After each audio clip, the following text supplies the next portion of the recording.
dalam nama Bapa dan Putra dan Roh Kudus. Amin.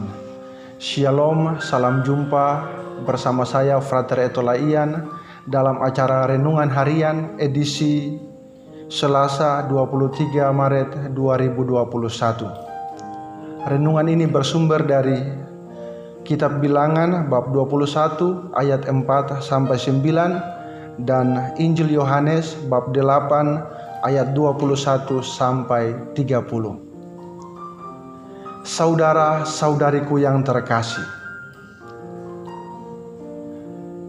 dalam hidup setiap hari ketika berjumpa dengan sebuah hal, sebuah permasalahan ataupun sebuah pertemuan apa saja, terkadang orang suka untuk mengeluh terhadap nasibnya, mengeluh terhadap nasib orang lain.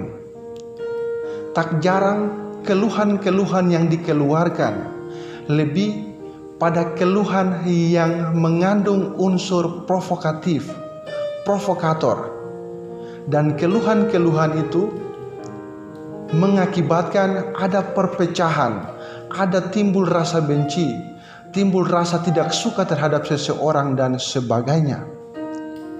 Hari ini dalam bacaan-bacaan kitab suci secara khusus, dalam bacaan pertama digambarkan tentang perjalanan bangsa Israel dari tanah Mesir ke tanah Kanaan, tanah yang dijanjikan Tuhan.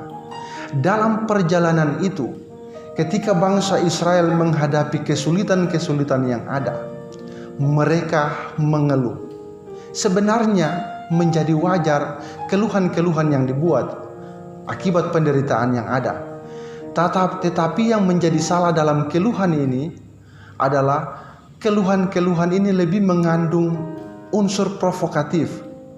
Mereka mengecam Musa, mereka menolak Musa, mereka bahkan lebih memilih untuk kalau boleh kembali ke Mesir untuk menghadapi kehidupan yang lebih bagus daripada harus berada di tengah padang gurun dan menghadapi kesulitan-kesulitan, bahkan ancaman kematian akibat kelaparan.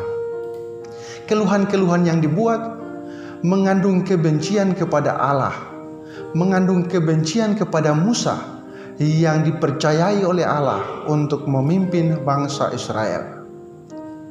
Akibat dari keluhan-keluhan yang ada, Allah kemudian memberikan wabah bencana kepada mereka. Allah mengirim ular-ular untuk memagut mereka yang mengeluh, yang membenci Allah. Tetapi dalam keluhan-keluhan, dalam bencana itu, Allah masih menunjukkan belas kasih-Nya.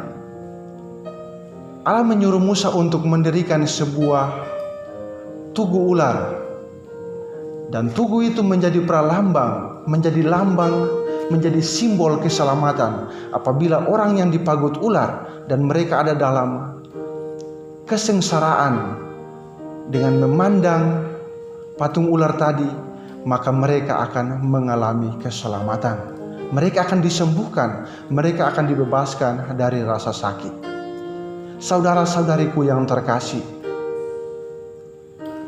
patung ular yang didirikan oleh Musa menjadi pralambang keselamatan yang dibuat oleh Yesus. Patung ular yang ada di tempat yang tinggi, dan ketika orang menderita sakit dan memandang patung ular disembuhkan, sama seperti Kristus yang diangkat di tempat yang tinggi dengan peristiwa penyalibannya.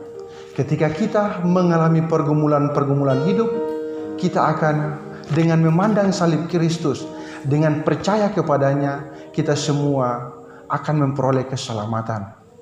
Saudara-saudariku yang terkasih, dalam hidup kita sering berjumpa dengan berbagai kesulitan, dengan berbagai tantangan.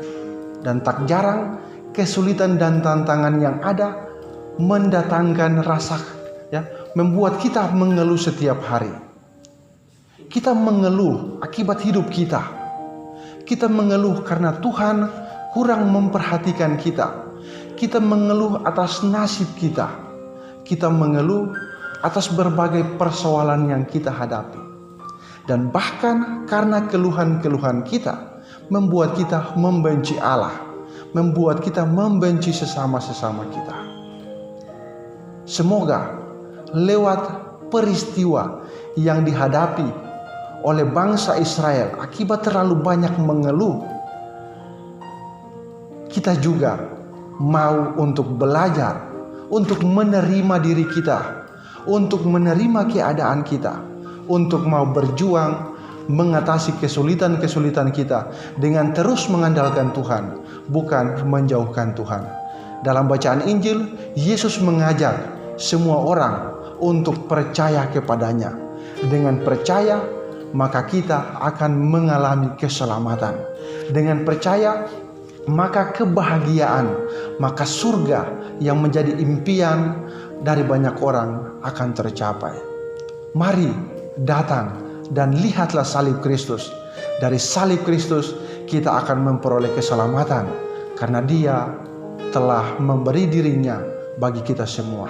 Semoga masa Prapaskah, masa mempersiapkan diri ini, kita semakin mampu untuk menerima keadaan diri kita.